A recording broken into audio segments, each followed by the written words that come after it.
സാധാരണ അച്ഛനും അമ്മയൊക്കെ പോലെ തന്നെ. തന്നെയാണ്. അപ്പൊ എന്തായാലും എനിക്ക് തോന്നുന്നു തീർച്ചയായിട്ടും നമ്മുടെ പ്രേക്ഷകരിൽ എന്നുള്ള രീതിയിൽ നമുക്ക് ഒരുപാട് പേര് ഐഡന്റിഫൈ ചെയ്യാനായിട്ട് ഉണ്ടാവും. നമ്മുടെ എല്ലാവരുടെയും വീട്ടിൽ ഒരു കല്യാണം എങ്കിലും നടന്നിട്ടുണ്ടാവും. അപ്പം ഉറപ്പായിട്ടും ഈ ഒരു സിനിമയിൽ നമുക്ക് നേരത്തെ പോലെ തന്നെ ക്യാരക്ടേഴ്സുമായിട്ട് നമുക്ക് ഐഡന്റിഫൈ ചെയ്യാൻ സാധിക്കട്ടെ.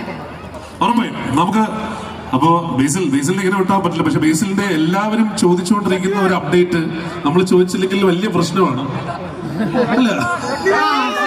ഏതാ പറഞ്ഞേ? അങ്ങനെ ഒരു അനൗൺസ്മെന്റ് ഉണ്ടായിട്ടില്ല. ഉണ്ടാ ഇല്ല. രൺവീർ സിംഗുമായിട്ട് ഒരു പരിചയമില്ലല്ലോ. ഇല്ല. ഏത് ഭാഷയിലാണ് രൺവീർ സിംഗുമായിട്ട് സംസാരിച്ചതെന്ന് ചോദിക്കാൻ പറഞ്ഞു. ഇല്ല, ഞാൻ സംസാരിച്ചിട്ടില്ല. ഇല്ല ഇല്ല സംസാരിച്ചിട്ടേ ഇല്ല.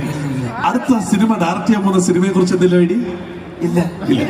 മിന്നൽ മുരളി 2 അറിഞ്ഞൂടാ.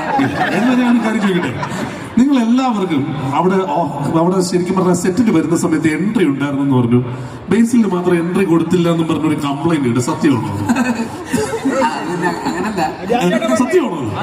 ഞാൻ ഒരു കാര്യം പറഞ്ഞാൽ ഇവരെല്ലാവരും ഓരോ ദിവസവും സെറ്റിൽ എത്തുന്ന സമയത്ത് ഇവർക്കൊക്കെ പാട്ടും ഇതൊക്കെ വെച്ചിട്ടുള്ള എൻട്രി ഉണ്ടായിരുന്നു. ബേസിലിന്റെ എൻട്രി മാത്രം ശരിയായില്ലെന്ന് പറഞ്ഞിട്ട്. സത്യമാണോ?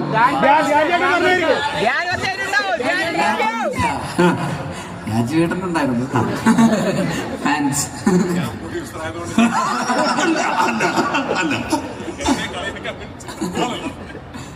എന്റേത് പാളിപ്പോയി. അതെന്ത് പറ്റിയത്? പടക്കമൊക്കെ വേസ്റ്റ് ആയെന്നൊക്കെ പറഞ്ഞിട്ട്. അത് എന്റെ കഥ പറയാനായിട്ട് ഒരാളുണ്ട് ഇവിടെ. ശരിക്കും ഒരു 1000-1500 ജൂനിയേഴ്സ് ഡെയിലി ഉണ്ട്. അപ്പോൾ രാജു വന്ന ഫസ്റ്റ് ഡേ അപ്പോൾ എല്ലാവരും ഭയങ്കര ആഘോഷമായിരുന്നു. പാട്ടൊക്കെ വെച്ച് ഡാൻസ് ഒക്കെ കളിച്ച് രാജുവിനെ ഭയങ്കരമായിട്ട് സ്വീകരിച്ചു. അതുപോലെ യോഗി ബാബു വന്നപ്പോൾ അയാൾക്ക് വേണ്ടി പാട്ട് നമ്മുടെ നയൻതാരയുള്ള പാട്ടൊക്കെ വെച്ചിട്ട് അയാളോട്ടൊരു 10 മിനിറ്റ് എല്ലാം സ്പെൻഡ് ചെയ്തു. അങ്ങനെ വരുന്ന ആൾക്കാർക്കെല്ലാം ഒരു ഡ്രീം റിസപ്ഷൻ ഉണ്ടായി. അപ്പം ബേസിൽ പക്ഷേ ഫസ്റ്റ് ഡേ മുതലുണ്ട്, ആരും മൈൻഡ് ചെയ്യുന്നില്ല. അപ്പോൾ ബേസിലെ ശിഖിരികളായ സിജു, സണ്ണി, ജോമൻ എല്ലാം കൂടെ പ്ലാൻ ചെയ്ത് പടക്കം മേടിച്ച് പൊട്ടിച്ചൊരു എൻട്രിയൊക്കെ പ്ലാൻ ചെയ്തു. ഒരു ദിവസം ആ ദിവസം പടക്കം കിട്ടാനില്ലായിരുന്നു. അങ്ങനെ തൃശ്ശൂർ പോയി പടക്കം മേടിച്ചു. മേടിച്ചു കൊടുത്താൽ കേക്ക് മേടിക്കാന്നൊക്കെ പറഞ്ഞിട്ട് അങ്ങനെ എന്തൊക്കെയോ കൈക്കൂലി പരിപാടിയൊക്കെ ചെയ്ത് ഇവര് പടക്കം പൊട്ടിച്ച് ബേസിൽ കാറ് വന്നപ്പോൾ അത് എന്നും ബേസിൽ വോൾവിലാണ് വരുന്നത്. അന്ന് ബേസിൽ ഇത് മറന്നു പോയിട്ട് ഇന്നോവയിൽ കയറി വന്നു.